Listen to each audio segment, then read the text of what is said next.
Hello പ്രിയപ്പെട്ട കുട്ടികളെ, ഏവർക്കും ക്ലിക്ക് എഡ്യൂക്കേഷൻ്റെ പുതിയ വീഡിയോയിലേക്ക് സ്വാഗതം. ഇന്ന് ഈ വീഡിയോയിലൂടെ പരിചയപ്പെടുത്തുന്നത് ഇംഗ്ലീഷിലെ പ്രധാനപ്പെട്ട ഒരു വിഭാഗമായ പ്രോനൗണിനെ കുറിച്ചാണ് ഇന്ന് ഈ വീഡിയോയിലൂടെ പരിചയപ്പെടുത്താൻ ഉദ്ദേശിക്കുന്നത്. നമുക്കറിയാവുന്ന ഏതാനും ചില ബേസിക് പ്രോനൗണുകളാണ് ഇന്ന് ആദ്യം ഞാൻ ഉണർത്തുന്നത്.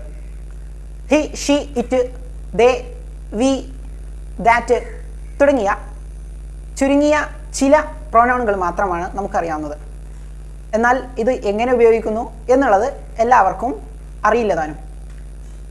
എന്നാൽ ഈ വീഡിയോയിലൂടെ അതിൻ്റെ ഉപയോഗങ്ങൾ എങ്ങനെയാണെന്ന് വിശദമായി ഈ വീഡിയോയിലൂടെ ഞാൻ പറയാൻ ഉദ്ദേശിക്കുന്നു.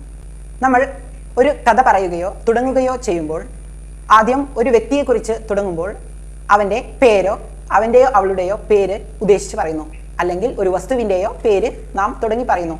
പിന്നീട് ആ വസ്തുവെ നാം പ്രതിനിധീകരിക്കുന്നത് അവ, അത്, അവൻ, ഇവൾ, അത് എന്നൊക്കെ തുടങ്ങിയിട്ടുള്ള ചില സെൻറ്റൻസുകളാണ്. അതാണ് ഇംഗ്ലീഷിൽ പ്രോനൗൺസ് എന്ന് പറയുന്നത്. ഇതിൻ്റെ ചില ഉപയോഗങ്ങൾ നമുക്ക് പഠിക്കാം. ആദ്യം തന്നെ ഒരു കാര്യം പറയുമ്പോൾ, ഉദാഹരണത്തിന് John is late, John late ആയിട്ടുണ്ട്. പിന്നീട് അദ്ദേഹത്തെക്കുറിച്ച് നാം വിശദീകരിക്കുന്നത് അദ്ദേഹത്തിൻ്റെ പേര് ഉപയോഗിച്ചല്ല, മറിച്ച് ഹി, അവൻ, ഹി എന്ന് ഉദ്ദേശിച്ചാണ് അടുത്ത അദ്ദേഹത്തെക്കുറിച്ചുള്ള അടുത്ത സെൻറ്റൻസ് നമ്മൾ ഉണ്ടാക്കുന്നത്. വ്യക്തമായി പറയുകയാണെങ്കിൽ John is late, John late ആണ്, ബിക്കോസ് ഹി മിസ്ഡ് ബസ്. അവിടെ അദ്ദേഹത്തിൻ്റെ പേര് ഉപയോഗിക്കാതെ ഹി എന്നുള്ളതാണ് ഇപ്പോൾ നമ്മൾ ഉപയോഗിച്ചത്. നാം ഒരു കൂട്ടം ആളുകളെ കണ്ടാൽ അവർ പാർക്കിലേക്ക് പോകുന്നു, അവരുടെ പേര് നമുക്കറിയില്ല, എന്നാൽ പ്രോനൗൺ ഉപയോഗിച്ചാണ് അവരെ നമ്മൾ റെപ്രസെൻറ്റ് ചെയ്യുന്നത്. They are going to the park എന്ന് പറയുന്നു. അവിടെ അവരുടെ പേരറിയാത്തത് കൊണ്ട് ദേ ആർ, ദേ എന്ന് പ്രോനൗൺ നമ്മൾ ഇവിടെ ഉപയോഗിച്ചിട്ടുണ്ട്. അതുപോലെ തന്നെയുള്ള മറ്റൊരു വേർഡാണ് നമ്മൾ ജോലി ചെയ്യുന്നു എന്ന് പറയുന്നത്.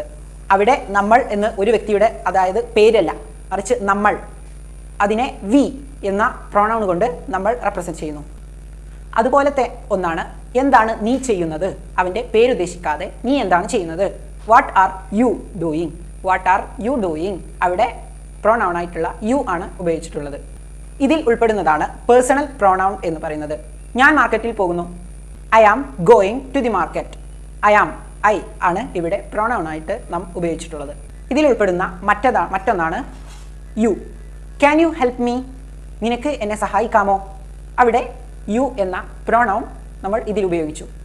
അവൻ എൻ്റെ ബ്രദറാണ്, ഹി ഈസ് മൈ ബ്രദർ. അവിടെ ഹി എന്ന പ്രോനൗൺ നമ്മൾ ഇത് ഉപയോഗിച്ചു. പ്രോനൗണുകളെ കുറിച്ച് ബേസിക്കായ ചില കാര്യങ്ങൾ മാത്രം ഉദ്ധരിച്ചുകൊണ്ടുള്ള ഈ ക്ലാസ് നിങ്ങൾക്ക് ഇഷ്ടമായെന്ന് വിചാരിക്കുന്നു.